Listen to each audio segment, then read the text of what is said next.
I am 35 years old and I still hear that voice in my head. The courtroom was quiet. Too quiet. The kind of quiet that makes your ears ring. My shoes felt too small. My hands were cold. I stood there while my elder brother sat straight and calm, like nothing could touch him. His lawyer had just finished talking. My parents sat behind him, close together. My father wiped his eyes. My mother nodded like she agreed with every word that hurt me. Then the judge stopped everything. Judge Quinn leaned forward and looked over his glasses. His voice was firm and slow. I reviewed the property and tax records, he said. Someone here is not saying the truth. My heart jumped. My brother did not move. My father stopped crying. My mother's nod froze in the air. And that was the moment that changed my life. But before I tell you how we got there, let me ask you something. Where are you watching from today? Are you in Canada or the United States? Thank you for being here with me. This story is for anyone who has ever felt small in their own family. My name is Rachel Miller. I am 35 years old. I live a simple life. I work hard. Believe in kindness. I believe people should listen before they judge. I learned that lesson the hard way. My elder brother's name is Anthony Miller. Everyone calls him Anthony, but I call him my brother because that word used to mean safety. Anthony is smart. He speaks well. He knows how to stay calm even when others are breaking inside. People trust him fast. My father is Robert Miller. He is a tall man with tired eyes. He cries easily when he feels guilty. My mother is Linda Miller. She believes peace is better than truth. She agrees with the strongest voice in the room. And then there is me, Rachel. Quiet one. The one they say had every opportunity. The story did not start in court. It started many years before, in small moments that did not look dangerous at first. When I was a child, I loved to read. I helped my mom in the kitchen. I stayed out of trouble. Anthony was older. He was loud. He was bold. He took risks. My parents were proud of him. They told me to be patient, to wait my turn. Anthony needs more help, my mother would say. I believed her. When we grew up, Anthony went to college with help from my parents. I stayed home and worked part-time. I told myself it was okay. I wanted peace. I wanted everyone to be happy. Later, when my parents bought a small rental property, Anthony handled everything. Papers, calls, the rent. I trusted him because he was my brother. Rachel doesn't need to worry, he said with a smile. I'll take care of it. I believed him. Years passed. My life was not easy, but it was honest. I worked as an assistant at a daycare. I paid my bills late sometimes. I helped my parents when they were sick. Anthony moved into a bigger house. He drove a better car. One day, after my parents' anniversary dinner, Anthony said something that changed the air in the room. Rachel has had every opportunity, he said. She just didn't take them. My father nodded. My mother sighed. Felt small again. Not long after that, a letter came in the mail. It was about the property. My name was not on it. I asked Anthony about it. You don't own anything, he said calmly. That was always the plan. I was confused. I was hurt. I asked my parents. We helped you in other ways, my father said, his eyes wet. Anthony needed this more. My mother agreed. We gave you chances, she said softly. I went home and cried alone. Then came the lawsuit. Anthony hired his own lawyer. He said it was to clear things up. His lawyer said I had nothing. That I was never meant to have anything. That my parents were fair. My parents stood by him. So there we were. In court. With Judge Quinn. The judge listened to everyone. He listened to my brother's lawyer. He listened to my father cry and say he did his best. He listened to my mother agree and say she wanted peace. I said very little. I did not know how to fight with words. I only knew the truth I felt in my chest. Anthony stayed calm the whole time. Until Judge Quinn spoke those words. I reviewed the property and tax records, he said. Someone here is not saying the truth. The room changed. The air felt heavy. My brother's fingers tightened just a little. My father looked down. My mother swallowed hard. Judge Quinn asked for a short break. As the gavel hit the desk, something else happened. A court officer walked toward us with a folder in his hand. He stopped right in front of Anthony. And Anthony finally looked worried. That was when I knew this was far from over.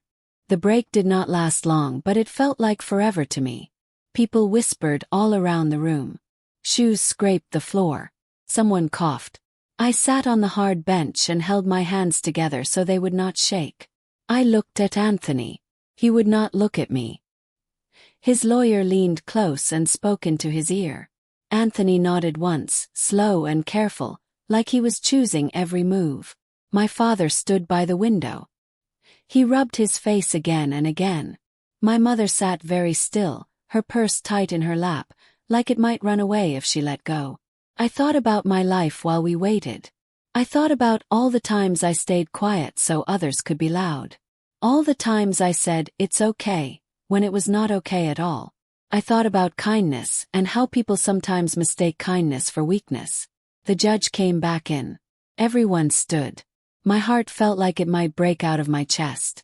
Judge Quinn sat down and looked at all of us. His face was calm, but his eyes were sharp. He did not rush his words. "We will continue," he said.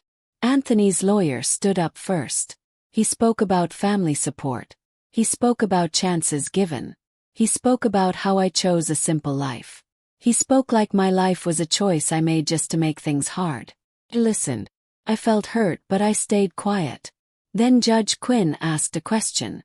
"Mr. Miller," he said, looking at my father, "did your daughter ever receive money from the rental property?" My father opened his mouth. Then he closed it. His eyes filled again. "We helped her," he said slowly. "Just not directly." My mother nodded fast. "We paid for things," she added. "Food, bills, help." Judge Quinn wrote something down. Then he looked at Anthony. "Mr. Miller," he said, "you handled the property records?" "Yes, Your Honor," Anthony said. His voice was smooth. The same calm he always had. "And taxes?" the judge asked. "Yes," Anthony answered again. Judge Quinn leaned back in his chair. I could feel something building. Like a storm you can smell before the rain starts. The judge turned to me. "Ms. Miller," he said kindly, "did you ever sign any document giving up your share?"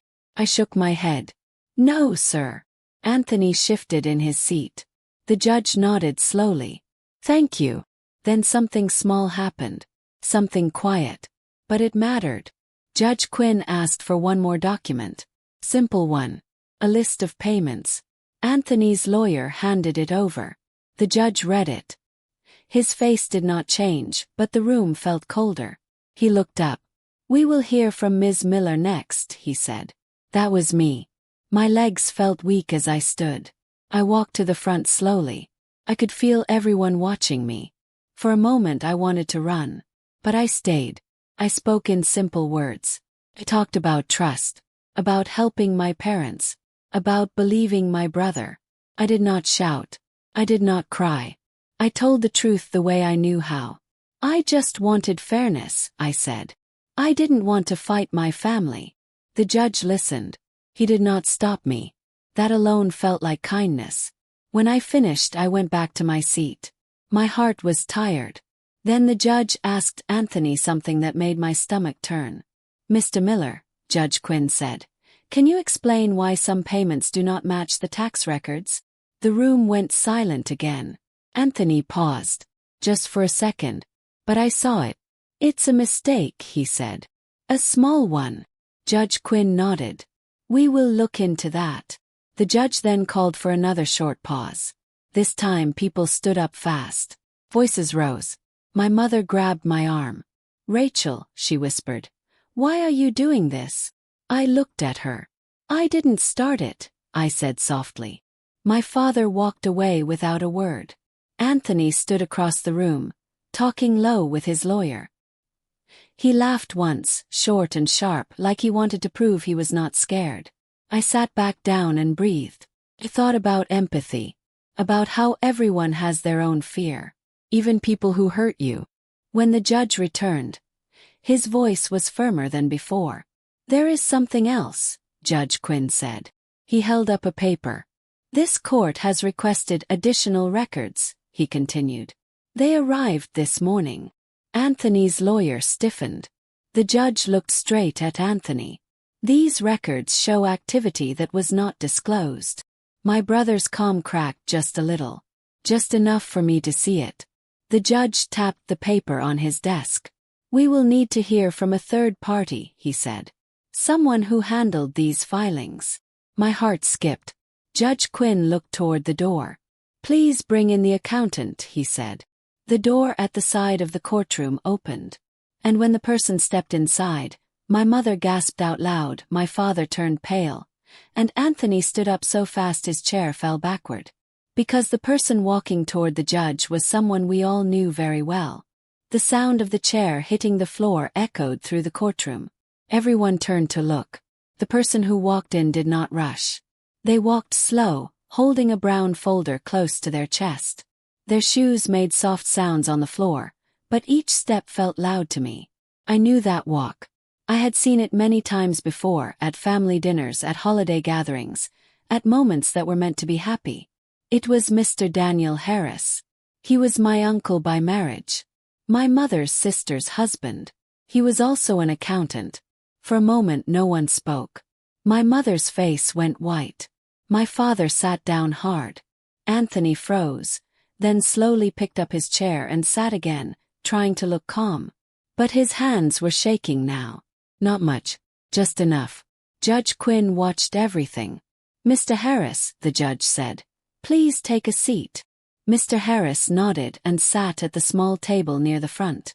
He did not look at us. He kept his eyes on the folder. The judge spoke again. You handled the tax filings for the Miller rental property, correct? Yes, Your Honor, Mr. Harris said. His voice was low. And you are related to the family? The judge asked. Yes, he replied. By marriage. A soft murmur moved through the room. Felt sick. My chest felt tight. I remembered family barbecues. Mr. Harris laughing. Anthony shaking his hand. My parents smiling like everything was fine. Judge Quinn leaned forward. Mr. Harris, were all owners listed on the filings? Mr. Harris swallowed. Anthony's lawyer stood up fast. Your Honor, I object. Judge Quinn raised his hand. Sit down, he said calmly. The lawyer sat. Mr. Harris looked up for the first time. His eyes met mine for just a second. There was something there. Fear. Regret. Could not tell.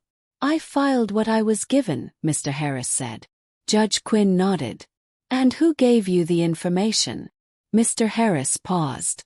The room felt like it stopped breathing. Anthony Miller, he said. My mother let out a small cry. My father covered his face with his hands. Anthony stood up again. This is not fair, he said. You don't understand. Judge Quinn looked at him. You will sit down, he said. You will have time to speak. Anthony sat. His calm was gone now. His jaw was tight. His eyes were dark. The judge turned back to Mr. Harris. Were you aware that Ms. Rachel Miller was listed as a beneficiary in earlier records? Mr. Harris hesitated. Yes, he said quietly. The word hit me like a wave. I did not move. I did not breathe. Judge Quinn nodded slowly. Thank you. Then he did something unexpected. We will pause for today, the judge said. Court is adjourned until tomorrow morning. A loud noise filled the room as people stood up at once. Voices rose. Chairs moved. My head spun. Tomorrow. That word stayed with me. My mother rushed toward Anthony. What did you do? She whispered. My father did not say anything. He looked at the floor like it might give him answers. Anthony turned to me. His face was red. Angry. You planned this, he said. I shook my head. I didn't, I replied. I just told the truth. He laughed, but it sounded wrong. You always do this, he said. You make yourself look small so others feel bad for you. That hurt more than I expected. We left the courtroom in silence. That night I did not sleep. I sat on my bed and thought about everything. I thought about fairness. About how truth moves slowly but never stops. I thought about empathy, and how even people who hurt you are afraid of losing something. In the morning my phone rang. It was my mother. "Rachel," she said softly. "Can we talk?" We met at a small cafe near the courthouse. The same one we used to visit when I was a child. Felt strange to be there. My mother held her cup with both hands. "I wanted peace," she said. "I thought agreeing would keep the family together." I looked at her. "Peace without truth hurts," I said. She nodded. Tears fell into her coffee. My father joined us later. He looked older than I remembered. "I failed you," he said. I did not know what to say. I only nodded. Then Anthony walked in. He sat across from me. "You don't understand the pressure," he said. "Everyone expected me to take care of things." I looked at him. "You didn't have to take from me to do that," I said. He said nothing. We went back to court. The room felt heavier than before. Judge Quinn took his seat. "We will continue," he said. Anthony's lawyer spoke again. His voice was sharp now. "He questioned Mr. Harris. He questioned me. He questioned everything." Then Judge Quinn asked for something that made my heart drop. "Mr. Harris," he said, "did you receive instructions to remove Ms. Miller's name?" Mr. Harris closed his eyes. "Yes," he said. The room gasped. Anthony stood up. "Enough," he shouted.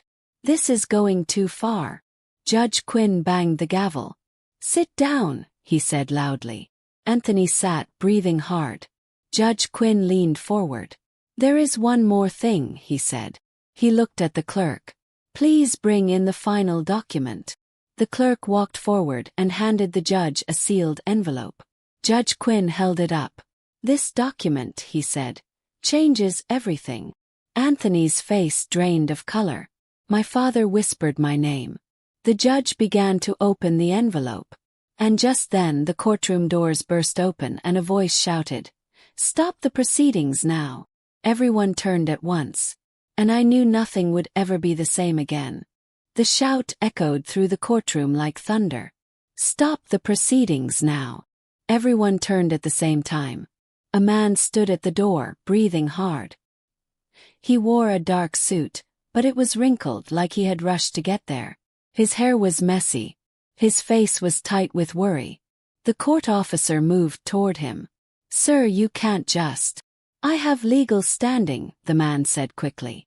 "My name is Michael Turner." Judge Quinn raised his hand. "Let him speak," he said. Michael Turner walked forward. Each step felt heavy. He stopped near the judge's desk and handed over a folder. "I represent an interested party," he said. "This case involves more than just family disagreement." Anthony's lawyer jumped to his feet. "Your Honor, this is highly irregular." Judge Quinn looked calm, but his eyes were sharp again. "I will decide that," he said. He opened the folder and began to read. The room was silent. Even my breathing sounded loud to me. My mother leaned close to my father. "What is happening?" she whispered. My father shook his head. Anthony stared straight ahead. His face was stiff. Too stiff. Judge Quinn looked up. "Mr. Turner," he said, "you claim there is additional property connected to this case?" "Yes, Your Honor," Michael Turner replied.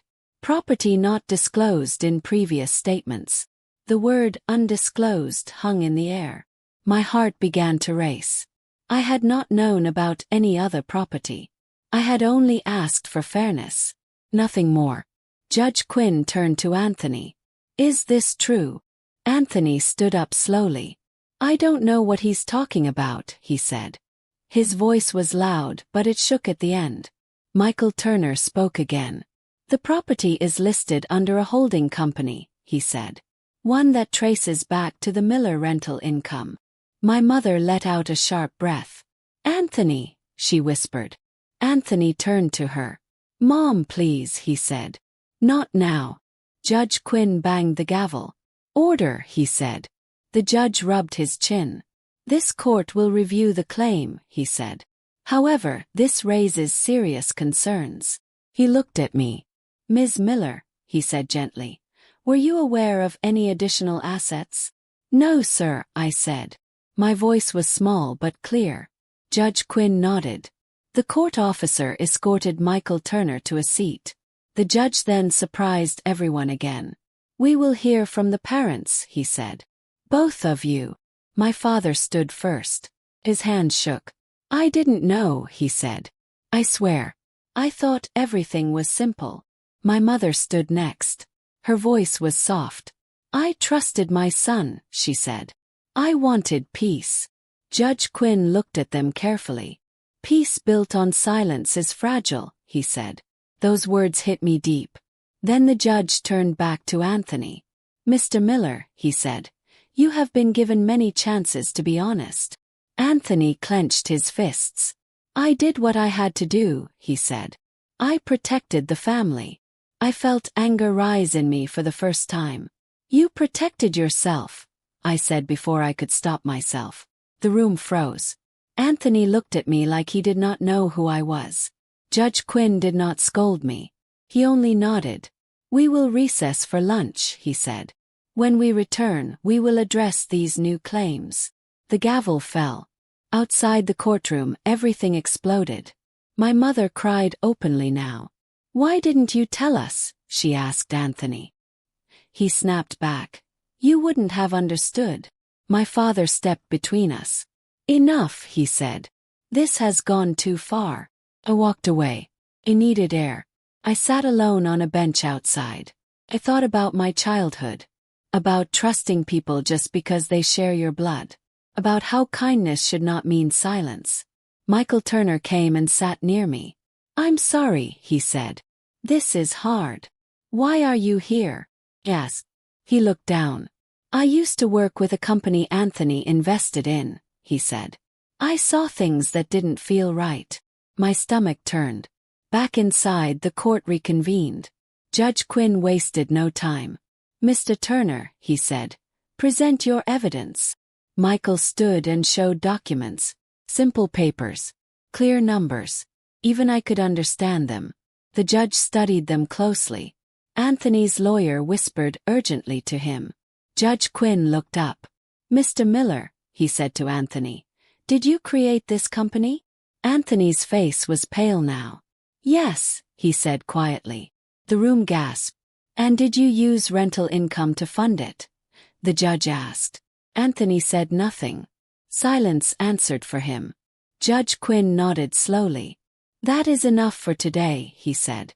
This court has serious concerns regarding misrepresentation. My heart pounded. Then the judge said words I will never forget. Effective immediately, Judge Quinn said. This court orders a temporary freeze on all related assets. My mother cried out. My father sank into his chair. Anthony looked stunned. You can't, he said. I can, Judge Quinn replied. The gavel fell hard.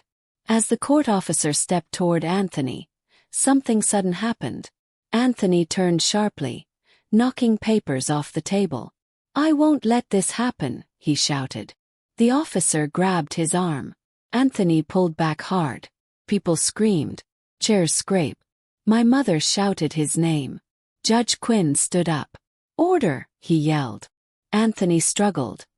His calm completely gone now. And in that chaos, one final document slipped from Anthony's folder and landed at my feet. Picked it up. I read the first line. And my hands began to shake. The paper felt heavy in my hands, even though it was just one page. My fingers shook as I read the first line again and again, to be sure my eyes were not lying to me. The words were simple, clear, written in plain language.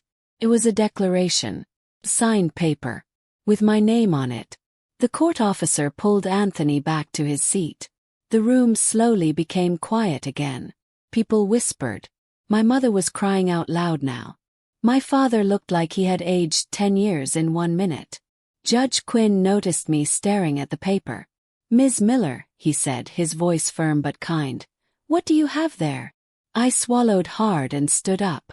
I think this fell from my brother's folder, I said. The officer walked over and took the paper from me, then handed it to the judge. Judge Quinn read it slowly, very slowly. His face did not change, but the room felt like it was holding its breath. Anthony watched him. His eyes were wide now. No control. Judge Quinn placed the paper flat on his desk. This document, he said, appears to be a signed statement acknowledging shared ownership. My mother gasped. What? My father stood up. Anthony, he whispered. Anthony shook his head. It's not what it looks like, he said quickly. Judge Quinn raised his hand. You will speak when I ask, he said. The judge looked at me. Ms. Miller, he asked, did you ever see or sign this document? No, sir, I answered honestly. Judge Quinn nodded. He then looked at Anthony. This document is dated 10 years ago, he said. It lists both siblings as beneficiaries. Anthony's voice broke. I was trying to protect things, he said. I didn't think it would go this far. My mother covered her mouth. You lied to us, she cried. My father's shoulders dropped. All this time, he said quietly. Judge Quinn leaned back in his chair. This court does not move on emotion, he said. It moves on facts. He looked around the room, making sure everyone was listening. For years, he continued, one voice was loud and another was quiet. That does not make the quiet voice wrong. My eyes filled with tears. Not because I was winning anything but because someone finally saw me. Anthony's lawyer stood up one last time, but his voice was weak now. Your Honor. Judge Quinn stopped him. I have heard enough. The judge took a deep breath. Based on the records, the testimony, and the newly presented document, he said, this court finds that there was misrepresentation. My mother cried harder. My father closed his eyes. Anthony sat down slowly. He looked smaller now, like the big brother I once followed, but without the power he held for so long. Judge Quinn continued. This court orders a full audit of all assets connected to the Miller properties, he said. Until that audit is complete, all assets remain frozen. He looked at Anthony directly. Truth has a way of catching up, the judge said. Even when hidden inside family. The gavel came down. It is the opinion of this court, Judge Quinn said, that Ms. Rachel Miller was denied transparency and fairness. My heart felt like it might burst. Court was adjourned. Outside the air felt different. Lighter. I stood alone for a moment, just breathing. My parents walked toward me. My father spoke first. I'm sorry, he said. His voice was small. I should have listened. My mother reached for my hand. I thought keeping peace meant agreeing, she said. I was wrong. He nodded. I forgive you, I said. And I meant it. Forgiveness did not mean forgetting. It meant letting go of the weight. Anthony stood a few steps away. He looked at me. His eyes full of something I had never seen before. I didn't think you'd stand up, he said quietly. I didn't think I could either, I replied. We did not hug. We did not argue. Sometimes growth looks like distance. In the weeks that followed, the audit began. I went back to my simple life. Kept working. I kept helping others. I did not become loud. Became firm. I learned something important. Kindness is not silence. Empathy is not weakness. And truth does not need to shout to be heard.